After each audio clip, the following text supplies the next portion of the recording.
Combination. Okay, permutation and combination. So permutation क्या होता है और कॉम्बिनेशन क्या होता है? परमुटेशन का मतलब होता है अरेंजमेंट, किसी भी अल्फाबेट या किसी भी वर्ड का अरेंजमेंट ही कहते हैं परमुटेशन। और कॉम्बिनेशन का मतलब होता है सिलेक्शन। हमने किसी चीज से किसी चीज को सिलेक्ट किया, हमने 10 अल्फाबेट या 10 वर्ड से हमने कुछ वर्ड सेलेक्ट किया, 5 वर्ड सेलेक्ट किया, 6 वर्ड सेलेक्ट किया, तो इसको ये आ जाएगा कॉम्बिनेशन में, इसको कहेंगे सिलेक्शन, हमने सेलेक्ट किया है। और परमुटेशन, परमुटेशन का मतलब होता है अरेंजमेंट। जैसे सपोज दैट कोई एक वर्ड ले लें, हम सपोज हम ले लेते हैं AEIOU, ये अल्फाबेट है, ठीक है। तो हम AEIOU को कितने तरह से अरेंज कर सकते हैं, तो इसके लिए हमें परमुटेशन या अरेंजमेंट की नीड पड़ेगी।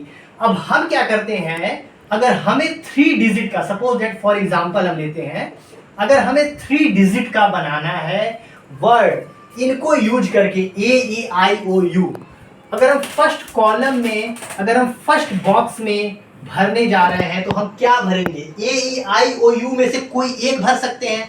तो फर्स्ट कॉलम में भरने के नंबर ऑफ वेज कितने हो जाएंगे? 5 हो जाएंगे, क्योंकि अब इसमें से तो कुछ भी भर सकते हैं। ए, या तो ए भरे, या ई भरे, या आई भरे, या AO भरे, या यू भरे।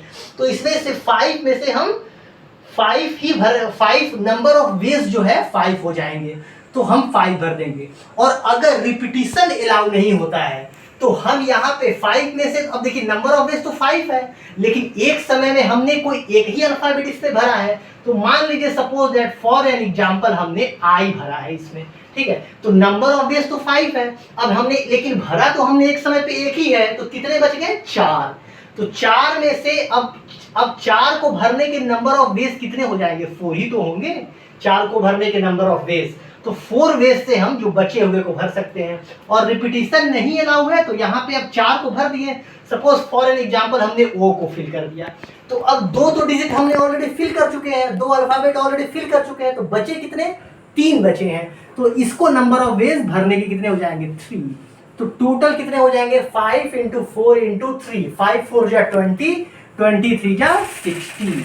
तो 3 अल्फाबेट अगर हमें भरने हैं, तो इसके नंबर ऑफ वेज कितने हो जाएंगे? 60। तो ये आपका 60 आंसर हो जाएगा। सपोज इसी में रिपीटिशन अगर अलाउ होता, अगर रिपीटिशन अलाउ होता और हमें 3 डिजिट का बनाना होगा, तो हम जो है इसको नंबर ऑफ वेज कितने हो जाएंगे? फर्स्ट वाले में 5 होंगे, और फिर 5 हम इसमें रख देंगे तो फिर 5 ही होंगे, और फिर 5 ही होंगे। तो ओवरऑल कितना हो गया? 5 5 जा 25, 25 5 जा 125। सो 125 वेज से हम 3 डिजिट के अल्फाबेट इसमें भर सकते हैं, अगर रिपीटिशन अलाउ हो तब। अगर रिपीटिशन नहीं अलाउड है तो ये 60 है। और भी एग्जांपल हम लोग फर्दर वीडियो में करेंगे। Thank you friends, thank you for that.